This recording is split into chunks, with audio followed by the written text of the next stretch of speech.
And OMC's my favorite things. And Mike Barrett checks in from Barrett Insurance Agency, who you will find online. And you'll also find him on Portland Street in St. Johnsbury. Mike checks in remotely. Good morning, Mike. Hey, good morning, Jeff. How are you? I'm good. Hey, nice to see you, Ethan, and our friend Charlie down to the food drive Saturday. Thank you, by the way, for the sponsorship and the donation to the food shelves. Great to have had you there. Absolutely. Happy to do it. It's, I love bringing Ethan down there. 7-year-old boy learning that giving back to the community is a good thing when you can do it. And so that's one of the biggest reasons why we like to do it, is just to be able to help out and try to give him some inspiration to continue doing that as he gets older. So, well, he was smiling to beat the band, and we did a fair job restocking the food shelf. So on behalf of everybody, thanks for your donation, Mike. We've been doing some thank you guys for all you did. That's awesome. Well, it was great to be there. We've been talking some 101s here. Last week we were a little off topic on that there. A lot of our listeners are starting to rethink their insurances, and there's a lot of things that can change that. We haven't talked inspections in a while. That's important. Did you know that every insurance company does reserve the right to inspect the properties in which they insure, and that could be any kind of a property, whether it be a homeowner, seasonal, secondary, primary, camp, whatever the case you got. Insurance companies reserve the right to come on site with either themselves as a company inspector, but more commonly a third party that's hired out. There's a couple in the area in Vermont and New Hampshire that do it. These folks get hired out and will go out and inspect your property. What are they looking for? They're looking to make sure that the property indeed fits the profile of which it was written and is eligible for the program that it's in. And there are times that inspections can go awry and maybe put the coverage in jeopardy and make the need come up to have to readdress and find an alternative option. Now that being said, Jeff, not every company will inspect. There are times that a policy can be written for a property and they may not inspect for any number of reasons. Just could be it just didn't trigger an inspection. Could just be that it fell off the radar. But more commonly than not, companies will be looking to do an inspection to make sure the properties they insure meet their standard. Now, also, too, renters or property owners that rent need to have inspections done, too, on, I'm assuming, a specific interval. Is that true? Well, so renters do not need to have any inspections whatsoever. So if you have a renter's insurance policy, they're never going to come inspect that. That being said, your landlord could very much be subject to an inspection. Fire safety is crucial when it comes to a habitational property that has people renting it. And the reason being is on top of any kind of concern about the structure itself and any issues there, there's also concern of life safety. So inspections are going to occur to make sure that you have the proper installation of CO2 and smoke detectors.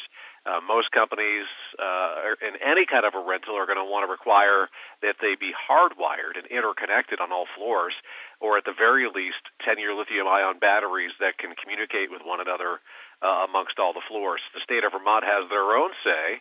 If you have, I think it's 4 or more units, they require the hardwired. But companies certainly want to make sure that life safety is key, that there's proper egress, that there's proper height railings on any kind of elevated structures like a deck or a porch, stairway, things like that. There's a lot of life safety things that can become a liability for the insurance company if not properly addressed.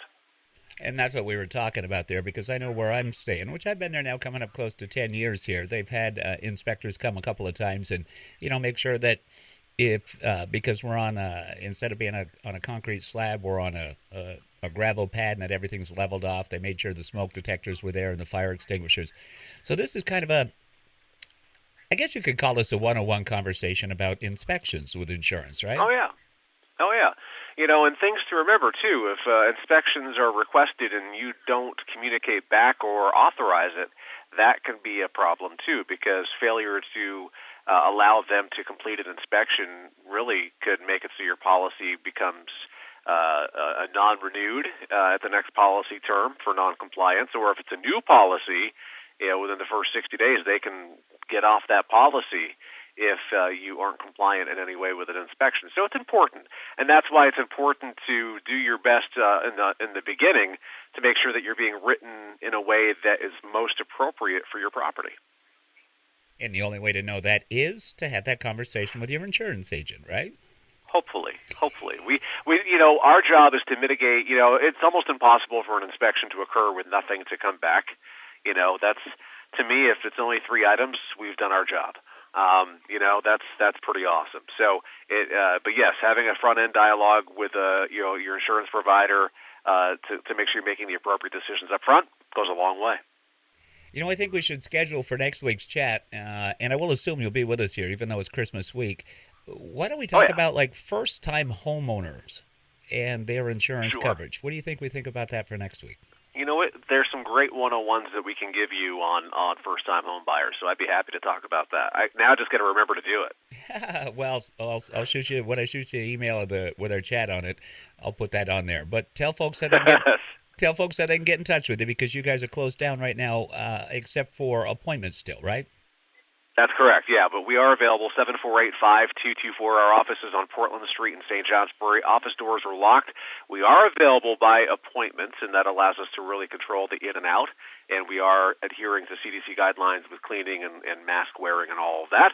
You can find us online, thebarrettagency.com, where you can get a free home or auto quote. We've now enabled it so you can do it also on a mobile device, which is pretty nice. You can also find us on Facebook, Google, and YouTube. Just look for Barrett Insurance Agency. And here with the Magic Morning Crew. Thank you, Mike. You got it. Stay well, Jeff, and with the forecast today, stay warm, huh? Oh, definitely. Tonight's going to be a chilly one. I know Charlie will be inside with you guys, right? Oh, yeah. Although I did see Toto and Dorothy go by just a little while ago. But I'm thinking they'll be back after they figure out all this, so we'll be good. Well, I hope you weren't driving, because if you were, that would have meant you'd had your eyes off the road and they'd have been going above you, right? Not at all. Not at all. Thanks a lot, Mike, for the laugh, and we'll chat with you next week, okay? All right, sir. See you later. All right. We're staying safe, and we're continuing with Holiday Cheer with John Mellencamp and Vince Vance.